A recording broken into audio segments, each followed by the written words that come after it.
What's up, people? Welcome to my show where I bring in different people from different backgrounds to showcase their talents and specialties to the world. Today I have with me one of Beverly's own. Give it up for Oliver Shemtov. Thank you very much. Thank you all. Thank you, Amado, for having me. I appreciate it. Of course. Thank you for being here. Of course. So how's everything going? Everything's going well. Everything's good. That's good to hear. Yeah. And school's almost over. Summer's coming up, so a lot to look forward to. Yeah, it's coming to an end. Yeah, and I've known you for 5 years now. We first met in 7th grade at BB. Yeah. And within those 5 years that I've known you, I've always been curious how long you've been in school district. So how long have you been in this school district for? So I've been in the Beverly Hills School District since 5th grade. Wow. Yeah. So I've been here since 5th grade. Before that, I was at a private school, Sinai Temple.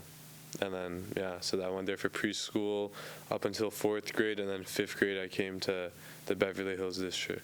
And was that a more religious school compared to the school district? Yeah, it was a Jewish private school, yeah. And how does a school like that,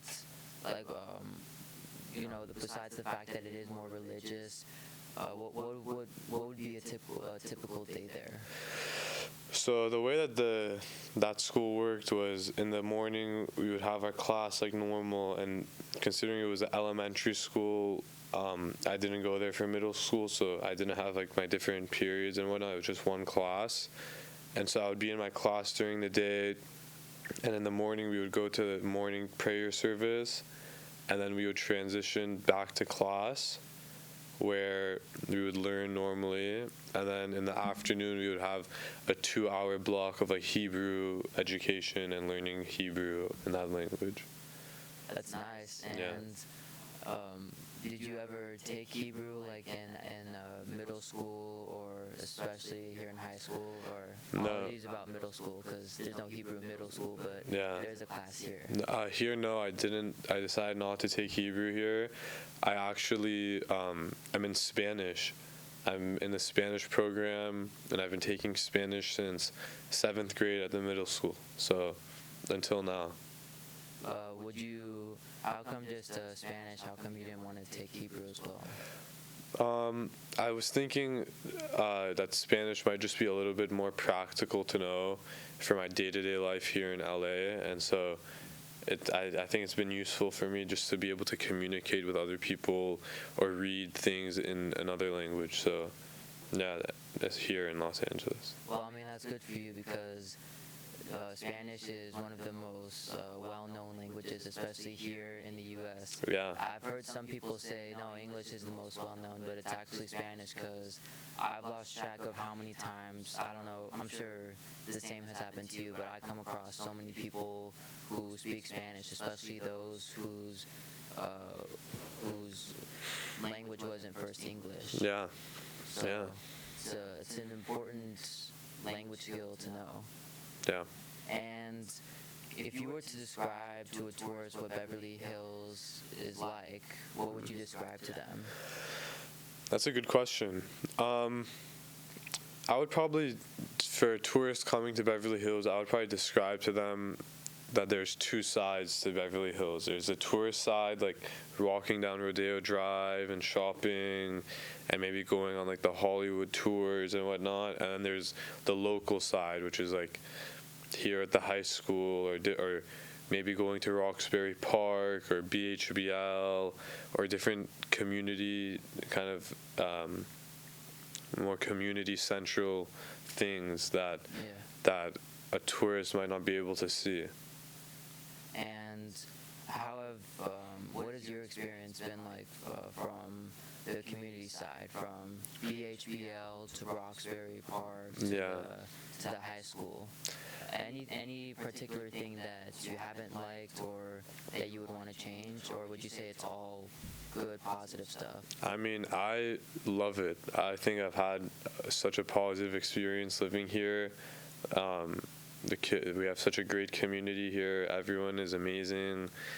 the city is always beautiful and clean, and we have a great city. We have great like police officers and safety. So, I mean, I love it. I love it. I love everything about it. Yeah, and I will tell you something I did learn from one of the resource officers here for BHPD. It's required for police officers in this city to have a 4-year college degree. Oh wow. Which I think is just shows that they're really about keeping the city safe and just being on top of things compared to other cities. I think that I didn't know that, but that definitely reassures my it reassures my opinion for sure. Yeah, and I understand that although you were born in the U.S., your parents were born in Iran. Yeah, that's true. So what are the pros and cons of being raised by two parents who were brought up in a different culture? So, I mean, I think that there's a lot of pros for being from a different culture and living in the U.S. and then having parents and grandparents that lived in a different country, because you kind of are like, some people say like in America a lot of people don't have culture, and so it's good to feel very grateful that I have the opportunity to be a part of a culture that has so much history, and kind of like we have like Persian food is always great, or it's a very family oriented culture where you're always close with your grandparents and cousins and parents and all that. And so I feel very lucky to be a part of that culture here in the US. And I feel like since my parents are from there and I'm from here, I also think that it's kind of, I was raised differently than most people in the United States, with a different outlook on things, just as a result of having parents who have had a different experience growing up. Because obviously there's language barriers and stuff like that for them when they were growing up. So it's kind of that has kind of like, I feel like it's always translated onto the children of immigrants, that they, it's like a different outlook on things. Yeah, I mean, that's something I've noticed too, is that you get two outlooks in life. You get the outlook of being an American citizen, or perspective, sorry. You're also getting that perspective of two people from a different culture, and especially the language too. Yeah. I mean, how are you able to learn Farsi? So that's a good question. Though I can't read or write, I can speak Farsi a little. I'm not fluent, but I can communicate, and it's through like speaking with my grandparents, that mostly because my parents speak English with me, that I've been able to pick it up, and it's great. It's a great skill to have, to be able to speak another language, and yeah, it's fun. Yeah, I mean, I don't know about you, but my friend who is Persian and who has two Persian parents as well, he said that he would learn to speak it through his parents speaking to him in Farsi. Okay, yeah. And he wouldn't understand a single thing at first, but as time went on, he just kept getting better with it. That's good. I don't know how fluent he is with it, but there have been moments when I've seen him speak Farsi, and like he'll know it a lot better than me. I know some Farsi words, but not a lot. And that's great. It's mainly just bad words. But like, I was talking to a Persian parent, she said, when I was first learning Farsi, it was just bad words at first. That's pretty funny. Yeah. That's pretty funny. Yeah, and my other question, and then have you ever traveled to Iran, and if so, how does it differ from the U.S., and are there any similarities? So, I mean, I've never personally been to Iran, so I couldn't tell you, but from what I've seen, it seems like it's a place with a very rich history and culture, but I wouldn't be able to elaborate anymore because I've never been. Hopefully one day I can go. Yeah. I would love to go one day.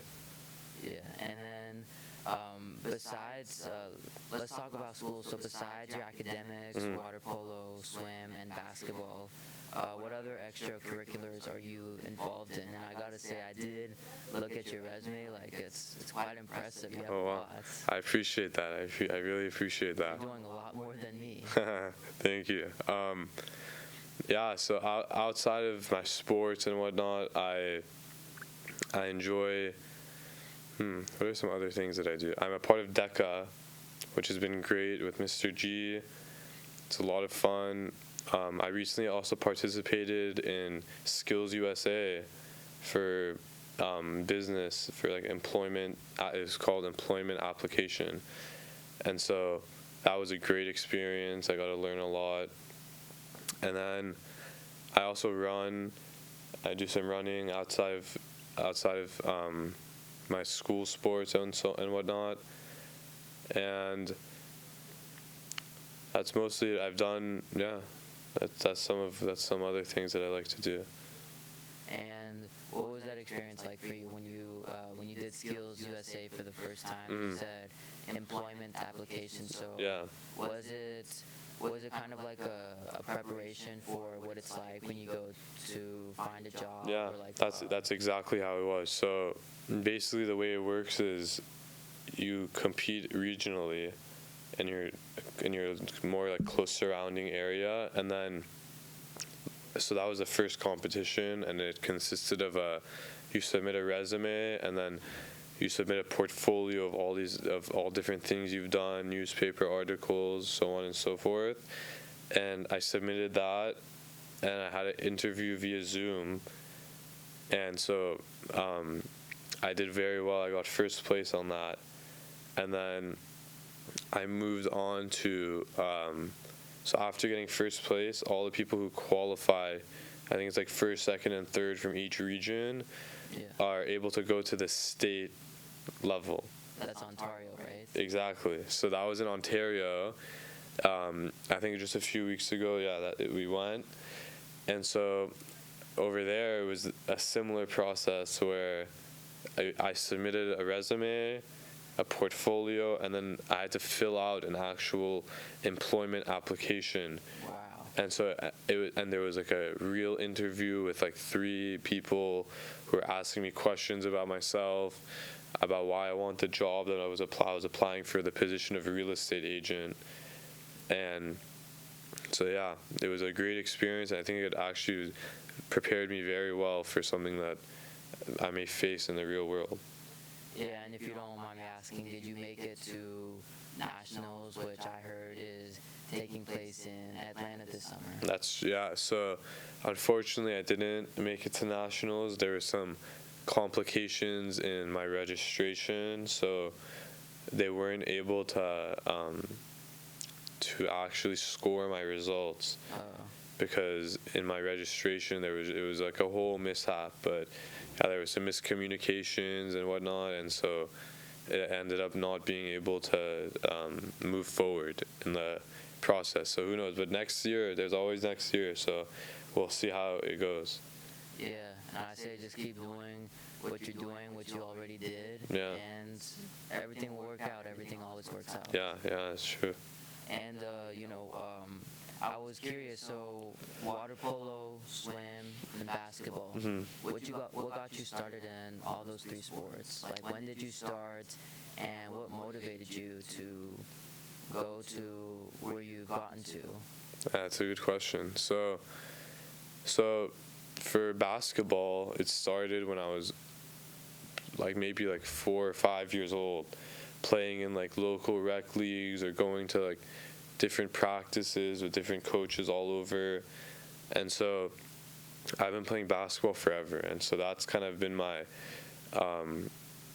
something that's just been a part of my life since as long as I can remember. And so so when I got into high school, it was I automatically knew, that's what I'm doing, basketball. And then for water polo, I started playing in 4th grade at UCLA. So I was playing at a UCLA their club team, and I played there for about 2 years. Yeah, about 2 years. Yeah, and so we actually made it to the Junior Olympics in 2017, and we got 7th place.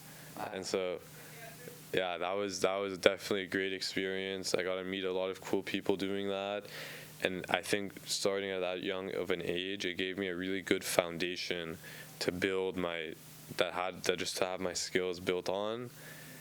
And then I took a break from water polo actually after those 2 years of club, and I just stopped.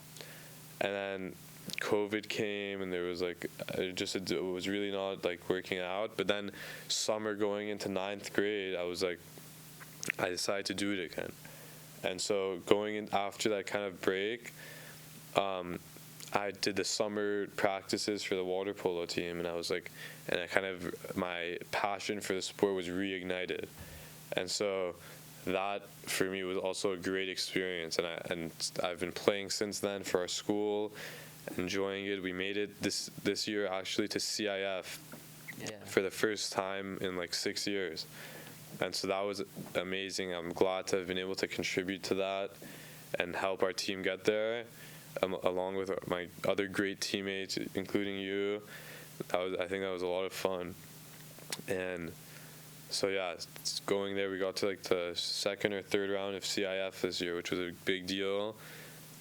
And yeah, and then for swimming, it's actually a funny story. So I have been doing swim just as like a training for water polo because it prepares you very well. Yeah.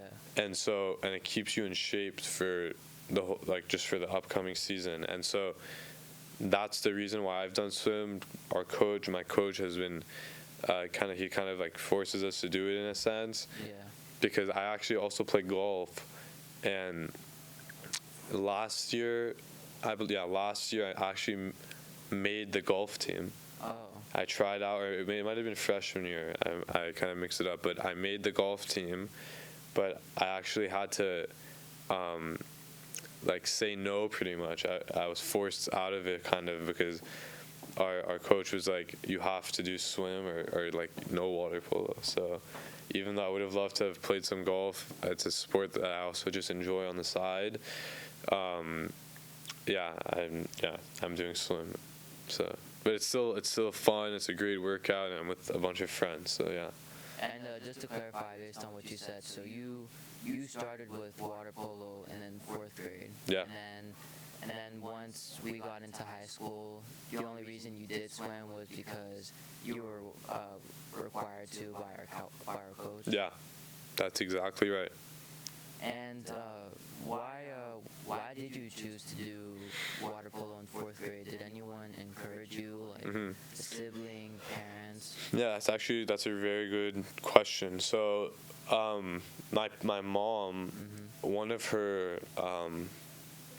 customers, I think it was, or someone that she knew, their son played water polo, and so one time they were having a conversation, and her friend told her that, oh, you should have your son try water polo. And so so she was like, okay, I'll talk to him about it. And so from there, my mom was the one who actually kind of planted the seed and sent me to that first practice and was like, you should try this sport, it's great for you, it's fun. And so that's when I tried it. And then basketball too, like you started playing a lot younger than water polo, so how did you get motivated there too? So that has always been something that's fun for me, and that I just enjoy doing from from the bottom of my heart, as well as water polo. Just that's been much younger, and so I've been so grateful to have been able to be a part of the basketball program here too, because I think it's literally one of the most amazing things that I've been able to experience in my life, even because of just the kind of family that Beverly Hills basketball is, and the great program that the coaches have kind of created. So that's kind of where my love for the sport has stemmed from and has continued to be. So yeah. And I've met your basketball coach, the head coach, Jarvis. Yeah, he's a great guy. Yeah, he seems like someone who's all about just teaching you the skills that'll go beyond basketball and that'll just help you within life in general. And that's something I've always admired about sports is the life lessons that you hopefully learn that'll extend beyond this, the swimming pool, beyond the basketball courts, especially beyond the classroom. That's definitely a fact, I would say. And so through my experiences with sports, for example, waking up for 6 a.m. practices for basketball or for swim, those are things that obviously nobody wants to do, but they're, as my coach Verdi said, they're necessary evils in life. You know, it's the conversations that you have with yourself when you're waking up in the morning. You're tired, you're warm in your bed, but like you still, you still have to get up and go to practice. It's that conversation of forcing yourself to get up and go and have a good practice in the morning that I think separates athletes from normal people, because it's there that you are able to grow as a person, and kind of in pushing yourself in practice or in competition, it's that difference that really you're able to learn about yourself, like for me, when I run those marathons, I feel like each one that I do, it's like you have those conversations with yourself about not quitting, about persevering, and I feel like it's honestly like you gain wisdom from doing it. Yeah, and even just this weekend, I don't know if you've seen the series, but I was watching the Rocky series, part 1 through 4. Oh yeah, those are amazing. Yeah, I love those. Yeah, and like the fact that he was a boxer, he started as an underdog, rose to the top. Yeah. And there's just so much wisdom from those movies. And Exactly. He even said too how, he was explaining to his son in part 4 how there's that one side of him that gets scared when he's about to face these opponents, and especially when he's getting beat up, his arms hurt. Yeah. But then there's that other side of him that isn't scared and wants to give it his all. Exactly. So it's that side of you that wants to give you your all. It's when it's addicting almost, when you kind of keep when you're able to gain control over that, because most people in their lives just listen to that side that wants to quit. They just want to sit there and let that side, okay, I'm tired, okay, it's okay. But it's when you're able to develop enough discipline to kind of say, no, I need to finish this, or we're going to do this, that separates the hard workers in this world from the people who are willing to just sit back and be okay with what's normal. You said that so well. Yeah. And is that how you made it to CIF for swim? Because I want to say congratulations. Thank you. I appreciate that. Thank you. I was gonna ask you about that, and it seems like you already answered the question, because I was thinking, how did he do it? Yeah. How did he make it to CIF for swim? Yeah, I think that for me, it was going hard in practice always. Every practice, competing, going hard, thinking in your head, knowing what the end goal is, and the goal is to make it to CIF or to make it to finals and do well, and always trying to beat yourself. Swimming is an individual sport, and so most people go into the pool thinking that they have to worry about the guy next to them, but they don't realize that they should be worrying about beating themselves, and it's when you have that perspective that you're not there to beat anyone else, but only to beat yourself and to do better than what you've done before, that I think that it helps you kind of have a positive mindset to succeed. Of course, it's always good to have that competitive mentality of beating someone else too, and I think that's important, but I think that also having the mentality that you want to do better than your time before is something that has helped me as well. And I feel like Coach said that too at the last practice that we had. He said that all he cared about was that during finals, your time is lower than before. He's like, I don't care if you get 8th place, 9th place, as long as your time is low. Yeah, exactly. I think that he's correct in that thinking. I think he's definitely right. And I think that that's when you go, like, the way that you're able to see results is by not slacking off in practice, by not skipping for any kind of non-important reasons, and being consistent and being consistently good at putting your 100%. Because it's when you are even in the warm-up or when you're in any set that we're doing, in our practice, always doing it to the best that you can do. Yeah. Not slacking off.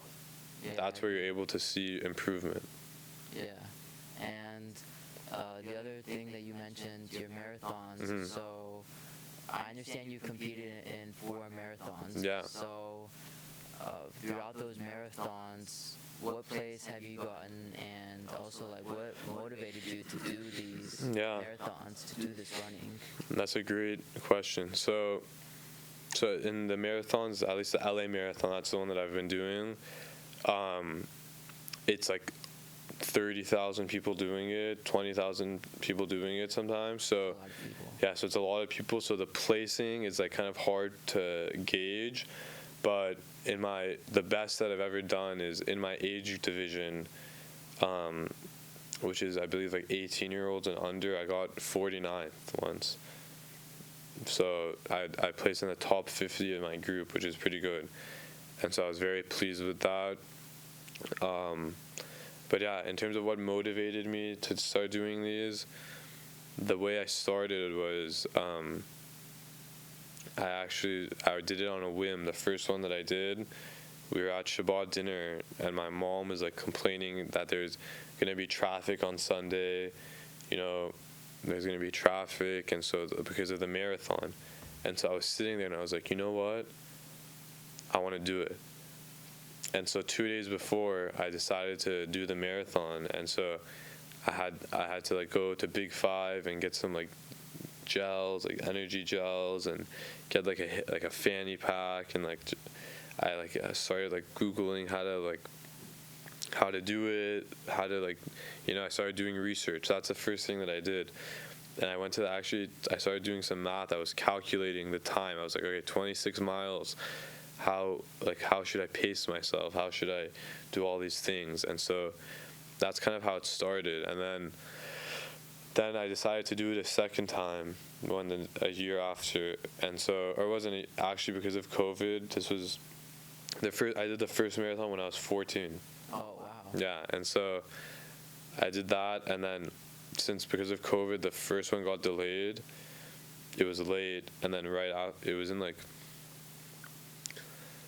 I'm not sure when it was, but yeah, I think it was like, they're usually in March, and this was like pushed way back because of COVID. So I did that, and then I had one in March. I was like, you know what, I'm gonna do it again because I want to do better, And I also, even though I would definitely say that it wasn't an enjoyable experience, and it's never enjoyable, the feeling that you get afterwards is worth it. Yeah, and the experience of it is like incomparable to anything else, Yeah, and then just like you, I forgot what I was gonna say. Yeah. But and then the other thing too is like, how do you all the things that you do, all your extracurriculars, your activities, your academics, how do you balance it all? And how do you balance it? Like, you seem like someone who's already very good with time management, which is something I've struggled with myself, because it's like there's all these things you have to do, but then it's hard sometimes to just break it down into baby steps. So like, what's your routine for that? I think it's exactly like what you said, breaking it down into baby steps, And one piece of advice I always give people when they ask me about how to stay organized is, like, for me, my secret to my success almost has been I keep an agenda book, and so every day I write down what I need to do, what homework I have, and that has really helped me stay organized, and I can just check it off, everything that I've done. And so that's kind of a good it's a good way to keep on top of everything. And then I also just, it's having like, the mental focus to just know, like, to just stay on task and focus. And for me, that's something that I literally struggle with all the time. Like this thing right here is the worst enemy. This is the worst thing that you can ever have as someone who's trying to stay focused. Because for me, I'm always trying to do my work, and I'll get like consumed in my TikTok or Instagram or something, and so so that's something that I always struggle with. I always struggle with that, and I also sometimes will like just zone out. I'll get distracted on my laptop when I'm doing work, or like a normal thing. So it's kind of staying on top of it, not getting those distractions, and when you do, realizing, okay, it's time for me to put my phone away or close my TV, so. Yeah, I mean, one thing I'm going to start doing going forward, which is going to help me a lot to stay more organized, is I want to eliminate YouTube, because at first I would get distracted with all these YouTube videos that really serve no purpose. Like, it was me just kicking back, relaxing. But I'd rather stay on top of my work, watch a new movie that I've never seen before, learn something from that, read a book, and to just be consumed in useless stuff. And I don't even use social media myself or TikTok. That's great. Because although I'm not up to date with some of the current stuff, it's just gonna consume me into a bunch of unnecessary stuff that I don't need. And I've noticed too that with older people, they didn't grow up with this stuff, and it's because of that, on the positive side, that they would have better people skills than kids like us, because I see kids who are consumed in that stuff. They don't have the people skills that you need, like, especially for after high school. It's true. And so I actually admire that a lot, that you don't use social media. And one thing that I'll tell you about YouTube is that, I mean, I guess it depends how you're using it, but like for me, I feel like I've actually been able to learn a lot of valuable information from YouTube. Oh yeah. Because I use it as a resource to learn. You can learn, like if you're having struggle with math, or you're having a difficulty with something like school-wise, you can always turn to it as a resource. Or even just learning random, fun, cool things, it can be used for that as well. But yeah, it's good that if it's a distraction for you, it's good to cut it out. Yeah, well, actually, like, you brought up something that I didn't think about. Like, I eliminated it from my phone for a second just to get me organized, but I want to use the technology going forward for like useful information. That's good. Yeah. So I feel like that's something I'm learning right now, and like kind of that you help me realize, is to just eliminate it first, just recognize it, and then just reset, come back, and start over. That's great, yeah. And the other thing is, what's me and you, what's the hardest thing that you've dealt with in life, and how did you overcome that challenge? For me, that's a good question.